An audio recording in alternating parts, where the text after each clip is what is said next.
अगर हम जनसंख्या के हिसाब से बात करेंगे तो दिल्ली में 30 मिलियन लोग रहते हैं, मगर फिर भी ये शहर रोज नए लोगों का स्वागत करता है। तो आज हम मिलने वाले हैं स्पेन से आए लूकस से और उसको देंगे हम दिल्ली दर्शन। हम घूमने वाले हैं दिल्ली कुछ ऐसी नॉन टूरिस्टिक लोकेशन पे। अगर आप पहले दिल्ली आए तो शायद आपने भी ऐसी जगह नहीं देखी होंगी, और अगर नहीं आए तो ये वीडियो आपके बहुत ही काम आने वाली है। मेट्रो से निकल के मैं सीधा पहुंचा मीटिंग पॉइंट।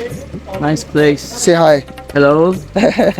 दिन की शुरुआत की हमने कुल्हड़ वाली चाय से, जो कि कनॉट प्लेस में बहुत ही फेमस है। चाय की चुस्कियां लेते लेते सबसे पहले मैंने लूकस को डे प्लान समझाया, हम कहां से कहां जाने वाले हैं। चाय खत्म करके इस वॉकिंग टूर की शुरुआत की हमने सबसे पहले कनॉट प्लेस की सर्कल मार्केट से, और यहाँ से थोड़ा डिस्कशन करते करते हम पहुंचे पालिका बाजार। तो ये एक बेसमेंट मार्केट है जिसके अंदर तकरीबन 200 से 300 दुकानें हैं, और यहाँ पे आपको वीडियो बनाना अलाउड नहीं है। ये तो थोड़ी बहुत क्लिप मैंने बना ली थी, अगर आप पकड़े गए तो आपका फोन वहीं पे रख लिया जाएगा। पालिका बाजार अंदर से एक भूल भुलैया है। अब इस भूल भुलैया से हम सीधा निकल दिए गुरु घर की तरफ। अभी हम जाएंगे गुरुद्वारा बंगला साहिब, और वहाँ हम देखेंगे कैसे सैकड़ों लोग एक पंगत में बैठ के लंगर खा, और साथ ही देखेंगे हमारे भारत की खूबसूरती। गुरुद्वारा साहब में बिना किसी भेदभाव के की जाने वाली मानवता की सेवा की तो दीवानी पूरी दुनिया ही है। आज फॉरेन टूरिस्ट ऑफिस में काफी ज्यादा भीड़ थी, क्योंकि दुनिया भर से लोग गुरुद्वारा साहब में दर्शन करने के लिए आए हुए थे। एक सीट खाली देख के मैंने पहले फटाफट अपने जूते उतारे और देखा भाई लूकस तो कच्चा पहन के आया है, और ये पहन के जाना तो अलाउड नहीं है। तो मैं इसके लिए लेके आया एक पजामा। पजामे का कलर और डिजाइन देख के हंसने लग गया और कहने लगे हमारे यहाँ बैंड वाले भी ऐसी पैंट पहनते हैं। अब फटाफट सर ढक के लोकर में बैग रखा और देखा भाई यहाँ तो तगड़ी भीड़ हो गई है। देख रहे हो आप कितने लोग आए हुए हैं आज। इतनी भीड़ में जैसे तैसे रास्ता बना के बाहर निकले हैं। बाहर निकलते ही मेरे से लूकस ने सवाल पूछ लिया, भाई यहाँ तो सिर्फ फॉरेनर ही दिख रहे हैं, पर इंडियन तो यहाँ बहुत सारे घूम रहे हैं, वो कहाँ अपने जूते वगैरह निकालते हैं। तो मैं सीधा ले गया लूकस को जोड़ा घर और कैसे यहाँ पे जूते रखने का सिस्टम वर्क करता है। एक इंटरेस्टिंग फैक्ट मैं आपको ही बता देता हूँ, जब भी आप गुरुद्वारे में जाते हैं और अपने जूते जब जोड़ा घर में देते हैं, तो अगर आपके जूते गंदे तो सेवादारों के द्वारा आपके जूते साफ करके दिए जाते हैं। जोड़ा घर से निकल के सबसे पहले हमने हाथ धोए, फिर अपने पैर धोए, और फिर गुरु साहब के दर्शन कर हम आ गए सरोवर साहिब की तरफ। अब यहाँ से हम पहले जल लेंगे और उसके बाद हम जाएंगे यहाँ से किचन की तरफ। गुरुद्वारा साहिब में 2 लंगर हॉल है। पहले हम देखेंगे छोटे वाला लंगर हॉल, जहाँ स्पेन से आए लूकस को मेरी बातों पे बिलीव ही नहीं हो रहा था कि भाई यहाँ पे हजारों लोग रोज लंगर खाते हैं। तो इसको विश्वास दिलाने के लिए सबसे पहले मैं इसे लंगर हॉल में ले गया। अभी हम जा रहे हैं छोटे लंगर हॉल की तरफ। यहाँ की कैपेसिटी की बात करेंगे तो 200 से 300 लोग एक बार में बैठ के यहाँ पे खाना खा सकते हैं आराम से। साथ ही से ये भी दिखाया सेवादारों के द्वारा लंगर तैयार कैसे किया जाता है। अगर आपने पहले गुरुद्वारे में बैठ के लंगर खाया तो ये बात शायद आपको पता होगी, अगर नहीं पता तो मैं आपको ये बता देता हूँ। अगर गुरुद्वारे में बैठ के आप लंगर खाते हैं तो वहाँ के खाने का जो स्वाद है ना भाई, वो आपको कहीं और दुनिया भर में देखने को नहीं मिलेगा। गुरुद्वारा साहब में बनाया गया लंगर सेवादारों के द्वारा बनाया जाता है, जो निस्वार्थ भाव से अपना काम करते हैं। अब बारी थी लूकस को और भी एक बड़ा झटका देने की। अब हम जाएंगे बड़े लंगर हॉल की तरफ। वहाँ की कैपेसिटी की बात करेंगे तो 700 से 800 लोग वहाँ पे एक बार में बैठ के लंगर खा सकते हैं। वहाँ करेंगे पूरी डिटेल चेक, कैसे लंगर बनाया जाता है, खिलाया जाता है। गुरुद्वारा साहब में कोई भी जाए, वो किसी भी धर्म पंथ, वहाँ पहुंचने के बाद एक चीज जरूर बोलता है कि भाई यहाँ पे एक पॉजिटिव वाइब तो जरूर है। निशान साहब के दर्शन करके हम लग गए प्रसाद की लाइन में। अब प्रसाद लिया और खाने के बाद लूकस ने बोला भाई ऐसी चीज मैंने इंडिया में पहली बार खाई है और ये मुझे बहुत ही अच्छी लगी है। गुरुद्वारा बंगला साहिब के बड़े लंगर हॉल की कैपेसिटी की बात करेंगे तो यहाँ एक बार में 800 से 1000 लोग बैठ के एक साथ खाना खा सकते हैं। सामने वेटिंग एरिया है यहाँ पे, और साइड में बड़ा मेन हॉल जहाँ पे लोग लंगर खाते हैं। अभी चल रहे हैं अंदर और दिखाता हूँ आपको यहाँ का सिस्टम कैसे काम करता है। यहाँ लंगर खाने के बाद आपको अपनी प्लेट साथ में लेके जानी होती है। बाहर जहाँ पे सेवादार खड़े होते हैं उनको दो और वो सीधा धोने के लिए डाल देंगे। और खाने की बात करेंगे तो आपको उतने खाना लेना है जितना आप यहाँ पे खा सके। ये सब देख के स्पेन से आया लूकस काफी इमोशनल हो गया और कहने लगा भाई अगर दुनिया में सब लोगों की सोच ऐसी ही बन जाए तो कोई भी भूखा नहीं सोएगा। खैर कहना तो इसका 1000 गुना ठीक था। आपका क्या मानना है एक बार कमेंट बॉक्स में बताओ। गुरुद्वारा साहिब के खाने में अगर मुझे कुछ सबसे ज्यादा पसंद है तो वो है लंगर की दाल। ये देखिए कैसे बाल्टियां भर भर के रखी हुई है। अब बारी थी स्पेन से आए लूकस को किचन दिखाने की, जहाँ पे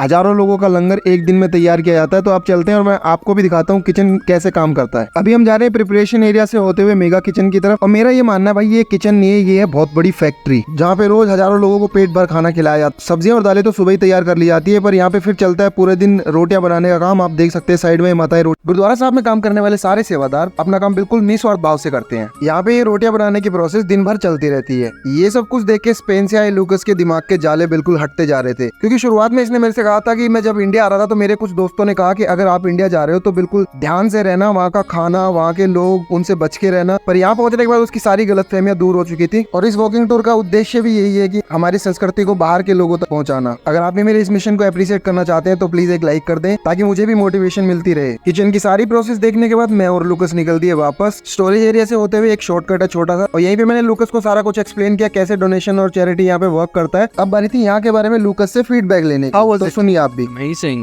Very nice. Have you seen something like this before? No, actually no. No. First time. First time. Very well organized.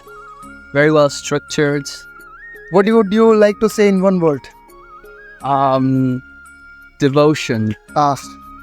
Mahabharat काल से जुड़े कुछ सबूत आज भी दिल्ली में मौजूद है और हमारी अगली लोकेशन भी उस इतिहास का ही एक पन्ना है। गुरुद्वारा साहिब में मत्था टेक कर मैं और लूकस निकल दिए एक और हिडन जेम को एक्सप्लोर करने के लिए। यहाँ जाने के लिए हमें चाहिए था ऑटो रिक्शा, तो मैंने लूकस को पहले पीछे खड़ा कर दिया और फिर जाके ऑटो वाले से डील की, क्योंकि गोरी चमड़ी देख के दिल्ली के ऑटो वालों के भाव 3 गुना बढ़ जाते हैं। हमारी अगली लोकेशन के बारे में थोड़ी आपको जानकारी दे देता हूँ। ये जगह खूबसूरत होने के साथ साथ शापित भी है। कई 100 सालों तक भूता होने के कारण इस जगह को बंद रखा गया, मगर अब आधुनिक दौर आ चुका है, लोगों का भूतों से ज्यादा साइंस पे बिलीव है, तो पिछले कुछ सालों से इस जगह को नॉर्मल विजिटर्स के लिए ओपन कर दिया गया है। तो लीजिए हम आ गए हैं उग्रसेन की बावली। इसका निर्माण महाराजा अग्रसेन ने 14वीं शताब्दी में करवाया था। आज ये जगह सिर्फ निब्बे के चोंच लड़ाने और बाहर से आए टूरिस्ट के लिए एक आकर्षण की जगह है, मगर एक समय में यही जगह पूरे शहर की पानी की आपूर्ति को पूरा करता था। और मेरा ये मानना है जिसने भी यहाँ पे भूत होने की अफवाह फैलाई थी वो बहुत ही बुद्धिमान आदमी था, क्योंकि उसे पता था बाहर से आए आक्रांता इस आर्किटेक्चर को तहस नहस जरूर करेंगे। मगर आप इस जगह की खूबसूरती को देखिए, आपको लगता है कहीं से भी कहीं तक यहाँ पे भूत रहते होंगे।